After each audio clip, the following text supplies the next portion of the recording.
Award-winning Cape Town-based author Karin Cronje is currently in Johannesburg for the launch of a beautifully crafted memoir she entitled There Goes the English Teacher. Well, in this offering, she taps into themes such as loss, such as sexuality, belief, aging and nationhood as she narrates the 3 years of adventures and misadventures she embarked on as an English teacher in a small Korean village. Well, Karin is in studio with us this morning and she'll be helping us unpack this book. Karin, a very good morning to you and welcome.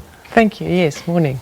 Well, this book has been described as stunning, extraordinary, unusual, compelling and masterful artwork, to mention just a few. What propelled you to write it? I suppose I couldn't do anything other than that. It was just such a need to write the whole experience. While I was there, I made constant notes, and that was not in an attempt to write a book. I never thought I would write a book, but that just kept me sane. And then when I came back and everything was so all over the show, and I really did absolutely everything wrong that I could, the writing kept me going. So it was a thing of necessity almost. Right, right. I mean, there's so many reasons why people travel abroad or to any other countries. So do you want to take us through some of the biggest reasons that compelled you to go to Korea and teach English there? All right, it wasn't really thought through well, that I must tell you. Really? Yes, no. I worked as a publicist, and which I hated, and at one point I just resigned all the jobs I had. At that point I did freelance work. Okay. And anyhow, and then I did a coaching course, and I wanted to do something that was moral and, you know, uplifting and whatnot, and nothing came my way. So I sat and of course my money became less and less. And then I heard of someone who taught there, and I just knew at that moment that I would go. So that was one reason of going. You know, I was forced to do something, but also I needed to get my son through his university course. That was another reason. Okay. And I was then writing a novel, the book before this one, and I just couldn't actually get that thing together properly. I so hated the main character that she was so unpalatable, one couldn't read her. No, it was absolutely, I hated her, and I just knew that I had to make a huge mind shift in order to fix this novel, and I think that was one of the reasons. That was a very compelling reason to go. And the book centers largely around people, those people that you left behind as you embarked on this journey, and some of those people that you met along the way. So what kind of impact did these people have on your life as you embarked on this journey?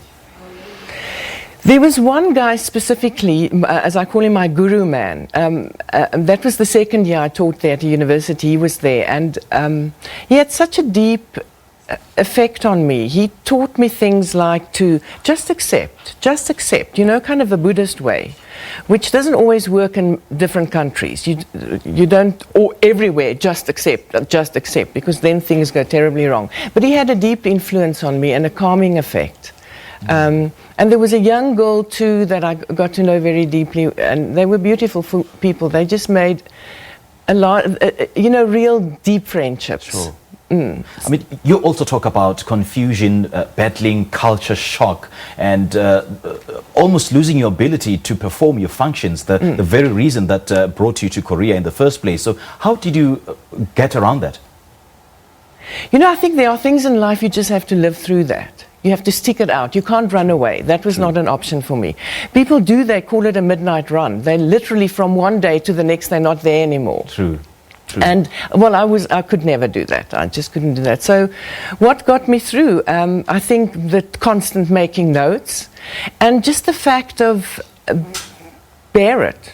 I'm good at sort of clenching my teeth and grinning and bearing it. So that's how I got through. I mean, there's so many of these, there goes the English teacher, particularly young South Africans moving abroad to teach English there. Yes. So what kind of message or words of encouragement do you have for those? Well, I could tell, look, I think it's easier for younger people because they're all a crowd and they drink a lot and then they teach a little bit, and yet even for them it's difficult. Yeah. What I would say is that they have to understand that they're going to have a very, very difficult experience. Okay. Culture shock is something, it does psychological things to you that you have no control over and you don't see coming. It was like a real dislocation. I even lost memories. You know, I knew I could say I had this and that in the past and so on, but there was no emotional content to those memories. They were just little snippets. It was very disconcerting to lose your past in a way and to find yourself not knowing who you are anymore. There's no self there. So that was very difficult. But it also taught me to, that thing of live in the moment. I never understood that. But it taught me that because the past was so awful. I mean, it had vanished, and the future was so awful to contemplate that all I had was to sit in this moment. And I think that helped me a lot. And were you feeling homesick? Yes, I felt homesick. Yeah. I can imagine. Yeah. All right, now you'll be launching your book today in Johannesburg, and we'll be in conversation with an amazing author, Alison Laurie. Give us more details. Oh, about that's it. on Thursday. On Thursday, is it? At Love Okay. Books, yes. All right. What do you want to ask about it? More details about that, what times and where it'll be It's at taking Love place. Books. Now you ask me something that I didn't quite. I'm not from from Joburg. Okay.